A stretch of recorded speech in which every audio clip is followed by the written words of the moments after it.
Good morning friends, pre market రిపోర్ట్లో అందరికీ స్వాగతం. ఈరోజు ఫిబ్రవరి 10వ తారీఖు. ముందుగా ఏడిఆర్స్ సెంటిమెంట్ అనేది చూసుకున్నట్టు ఫ్రెండ్స్, మనకి Infosys and Tata Motors Tata Motors కూడా న్యూట్రల్గా ఉంది. ఇన్ఫోసిస్ అయితే కొద్దిగా పాజిటివ్గా ఉంది. డాక్టర్ రెడ్డీస్ ఏమో నెగిటివ్గా కనిపిస్తుంది. మనకంత పాజిటివ్ కానీ నెగిటివ్ కానీ ఈ యొక్క సెంటిమెంట్ అనేది కనిపించట్లేదు. అదేవిధంగా ఇండియన్ ఇండిసెస్ ఎలా పర్ఫామ్ చేసినాయి అనేది ఒక్కసారి చూద్దాం ఫ్రెండ్స్. మెటల్స్ చాలా స్ట్రాంగ్గా ప్రాఫిట్ బుకింగ్ అయితే చేసుకున్నారు అండ్ రియాలిటీ సెక్టర్ కొద్దిగా నెగిటివ్గా కనిపిస్తుంది. బట్ ఫ్రెండ్స్, ఒక ఇంపార్టెంట్ పాయింట్ ఇక్కడ, ఇన్ఫ్రాస్ట్రక్చర్కి సంబంధించిన స్టాక్స్లో ఎఫ్ఐఎస్ ఎక్కువగా ఇన్వెస్ట్మెంట్ చేయటం అనేది జరుగుతుంది. So and reality sector already ఏంటంటే డీసెంట్ అమౌంట్ ఆఫ్ డిస్కౌంట్ అనేది జరిగింది. సో రీజనబుల్ ప్రైసెస్ దగ్గర ఏంటంటే ఈ యొక్క ఇన్ఫ్రా కానీ రియాలిటీకి సంబంధించిన స్టాక్స్ అనేది అవైలబుల్గా ఉన్నాయి. ఒకసారి వాటిని దృష్టిలో పెట్టుకోవచ్చు. లాంగ్ టర్మ్ కోసం ఏదైనా షిఫ్ట్ చేసుకోవాలనుకుంటే చేసుకోవచ్చు ఫ్రెండ్స్. అదేవిధంగా ఫార్మా కొద్దిగా ప్రెషర్లో కనిపిస్తుంది. కమోడిటీస్ కొద్దిగా నెగిటివ్గా ఉన్నాయి. ఓకే, ఇక్కడ విషయానికి వస్తే మనం చూస్తే మీడియా అండ్ మిడ్ క్యాప్ కొద్దిగా పాజిటివ్గా కనిపిస్తున్నాయి. మనకు అంత స్ట్రాంగ్గా నెగిటివ్ కానీ అంత స్ట్రాంగ్ పాజిటివ్ కానీ సెంటిమెంట్ అయితే కనిపించట్లేదు. ఇది కైండ్ ఆఫ్ ఏంటంటే న్యూట్రల్ డే లాగా కనిపిస్తుంది, లేదా ఇండెసిషన్ డే. ఇక గ్లోబల్ క్యూస్ యొక్క సెంటిమెంట్ చూసుకున్నట్లయితే ఫ్రెండ్స్, మనకి జపాన్ బాగుంది, ఫ్రెంచ్ బాగుంది అండ్ రష్యా బాగుంది పాజిటివ్గా. And of course Dow Jones పాజిటివ్గా ట్రేడ్ అవుతుంది. బట్ అగ్రెసివ్ పాజిటివ్నెస్ అనేది ఓన్లీ 15 పాయింట్స్. ఓకే, అది మనం న్యూట్రల్గా కన్సిడర్ చేసుకోవచ్చు.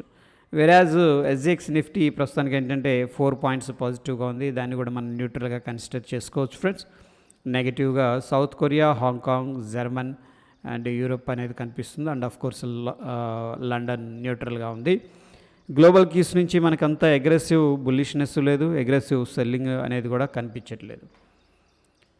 ఇక ఎకనామిక్ క్యాలెండర్ ఎస్టర్డే విషయానికి వస్తే ఫ్రెండ్స్, మనకి ఓకే జాబ్లెస్ క్లెయిమ్స్ అనేది ఇంపార్టెంట్ డేటా అని చెప్పేసి మనం అనుకున్నాం ఫ్రెండ్స్. యాక్చువల్గా ఏంటంటే ప్రీవియస్గా 183K జాబ్లెస్ క్లెయిమ్స్ ఉంటే కొద్దిగా పెరుగుతుందని ఎక్స్పెక్ట్ చేశారు. 190K వస్తుందేమో అని చెప్పేసి, దట్ ఈజ్ కాల్డ్ ఫోర్కాస్ట్ అనమాట. బట్ నిజానికి ఎంత వచ్చిందంటే 196 అనేది వచ్చింది. ఎక్స్పెక్ట్ చేసిన దానికంటే కూడా ఎక్కువగా జాబ్లెస్ క్లెయిమ్స్ అనేది రావడం జరిగింది. సో ఇదేంటంటే కొద్దిగా నెగటివ్ ఇంపాక్ట్ అనేది ఉంటుంది ఓవరాల్ బిగ్గర్ పిక్చర్లో. ఇక ఈరోజు విషయానికి వస్తే ఫ్రెండ్స్, మనకి ఇంపార్టెంట్ ఈవెంట్స్ అయితే లేవు. బట్ మైనర్ ఇంపార్టెంట్ ఈవెంట్స్ అయితే మనకి ఇక్కడ కనిపిస్తూ ఉన్నాయి. వాటిని మనం ట్రాక్ అనేది చేసుకోవచ్చు ఫండమెంటల్ అనాలిసిస్ కోసం. ఇక ఫ్రెండ్స్, ఇక్కడ మనకి డెరివేటివ్ డేటా చూసే ముందు స్టాక్స్ బ్యాన్ లిస్ట్లో ఉన్న India bulls housing finance and Ambuja cement అనేది ఉంది. దాని తర్వాత మనకి పంజాబ్ నేషనల్, ఐడియా, జిఎన్ఎఫ్సి అనేది కనిపిస్తూ ఉంది. అదేవిధంగా ఫ్రెండ్స్, మనకి ఇక్కడ క్యాష్ మార్కెట్లో డేటా అనేది చూసుకుంటే ఎఫ్ఐఎస్ ఆల్మోస్ట్ ఏంటంటే 144 కోట్లు ఎగ్జిట్ అయినట్టు కనిపిస్తుంది. డిఐఎస్ కూడా ఎగ్జిట్ అయినట్టు కనిపిస్తుంది, 205 కోట్లు. First time DIIs and FIIs కలిసి ఎగ్జిట్ అయ్యారు. బట్ పెద్ద అమౌంట్ అయితే కాదు. నెట్ చూసుకుంటే మనకి 350 కోట్లు అనేది ఉంది ఫ్రెండ్స్. అదేవిధంగా డెరివేటివ్ డేటా అనేది మనం చూసుకున్నట్టయితే ఇక్కడ ఎఫ్ఐఎస్ లాంగ్ పొజిషన్ బిల్డప్ చేసినట్టు కనిపిస్తుంది. క్లయింట్ స్ట్రాంగ్గా లాంగ్ పొజిషన్ బిల్డప్ చేసినట్టు కనిపిస్తుంది. ప్రొప్రైటరీ మాత్రం షార్ట్ పొజిషన్ బిల్డప్ చేసినట్టు కనిపిస్తుంది ఫ్రెండ్స్. మనకి డిఐఎస్ లాంగ్ పొజిషన్ బిల్డప్ చేసినట్టు కనిపిస్తుంది. డిఐఎస్ నుంచి లెస్ యాక్టివిటీ అనేది మనకి ఇక్కడ కనిపిస్తుంది. అదేవిధంగా ఫ్రెండ్స్, ఈరోజు చూసుకున్నట్టయితే రిజల్ట్స్ అనేది కంపెనీస్ అనౌన్స్ చేస్తూ ఉన్నాయి. దాంట్లో M&M, BHEL ఇవి ఉన్నాయి. సో ఫ్రెండ్స్, ఇక్కడ BHEL స్టాక్ కూడా రెడ్ అవర్లో పెట్టుకోవచ్చు. ఒకవేళ డిస్కౌంట్ అయిందంటే కూడా దీంట్లో కొంత ఇన్వెస్ట్మెంట్ అది ఎఫ్ఐఎస్ అగ్రెసివ్గా బయింగ్ చేస్తున్నట్టు ఒక రిపోర్ట్ అనేది ఉంది. సో BHEL స్టాక్ అనేది ఫోకస్ చేసుకోవచ్చు లాంగ్ టర్మ్ కోసం. సో ఎనీహౌ, ఒకవేళ ఈ స్టాక్స్ కావాలి అనుకుంటే వీడియోని పాస్ చేసి స్క్రీన్ షాట్ అనేది తీసుకోండి. ఇకపోతే ఫ్రెండ్స్, మనకి as per the 9th February expiry అయిపోయింది కాబట్టి 16th ఫిబ్రవరి ఎక్స్పైరీ గురించి మాట్లాడదాం. మనకి స్టిల్ ఏంటంటే ఫ్రెండ్స్ 18,000 అనేది హెవీగా సెల్ చేస్తూ వస్తున్నారు. ఓవరాల్ బిగ్గర్ పిక్చర్లో మనకి కాల్స్ ఎక్కువగా సెల్ చేశారు. బట్ ఫ్రెండ్స్, ఇక్కడ ఓన్లీ 18,000 లెవెల్ బ్రేక్అవుట్ జరిగిందంటే స్ట్రాంగ్గా మూవ్ అవ్వచ్చు. వీళ్ళందరూ కూడా కవర్ చేసుకునే అవకాశం ఉంటుంది. నిన్నటి రోజున మనం అబ్జర్వ్ చేస్తే బోత్ కాల్స్ అండ్ పుట్స్ రెండు కూడా సెల్లింగ్ చేశారు. బట్ అగ్రెసివ్గా అంటే 18,000 కాల్ దగ్గర సెల్లింగ్ చేశారు. మనం టెంపరీగా దాని రెసిస్టెన్స్ అనుకోవచ్చు ఫ్రెండ్స్, ఎందుకంటే హైయెస్ట్ ఓపెన్ ఇంట్రెస్ట్ ఉంది కాబట్టి. నెక్స్ట్ 17,800ని మనం సపోర్ట్గా తీసుకోవచ్చు, ఎందుకంటే హైయెస్ట్ ఓపెన్ ఇంట్రెస్ట్ అనేది కనిపిస్తుంది కాబట్టి. దాని తర్వాత పెద్దగా చెప్పుకోదగ్గ సపోర్ట్ అయితే ఎక్కడా కనిపించట్లేదు.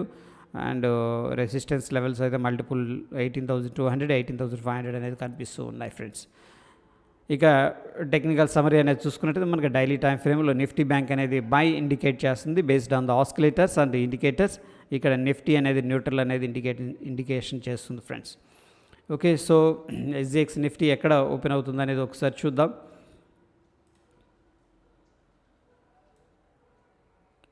సిఎన్ఎక్స్ నిఫ్టీ ప్రస్తుతానికి ఏంటంటే ఫ్రెండ్స్ మనకి డైలీ టైం ఫ్రేమ్ చూసుకున్నట్టయితే 17,840 దగ్గర ట్రేడ్ అవుతుంది. హెవీగా ప్రాఫిట్ బుకింగ్ అయితే చేసుకుంటున్నారు. సో ఇప్పుడైతే మార్కెట్ అనేది ఈ లెవెల్కి వచ్చిందో 18,000 దాకా రాలేదులే, కానీ ఈ లెవెల్కి వచ్చినప్పుడు ప్రాఫిట్ బుకింగ్ అనేది చేసుకుంటున్నారు. ప్రస్తుతానికి మనకి 17,840 దగ్గర ట్రేడ్ అవుతుంది ఫ్రెండ్స్. బట్ వెరాజ్ మన నిఫ్టీ వచ్చేసరికి ఎక్కడ క్లోజ్ అయిందంటే 17,890. సో ఆల్మోస్ట్ ఏంటంటే -50 పాయింట్స్ మనకి గ్యాప్ డౌన్ అయితే గ్యాప్ డౌన్ ఫ్రెండ్స్ అయ్యే అవకాశం based on the SGX Nifty అనేది కనిపిస్తూ ఉంది friends. That is all about pre market report. Okay friends, thank you.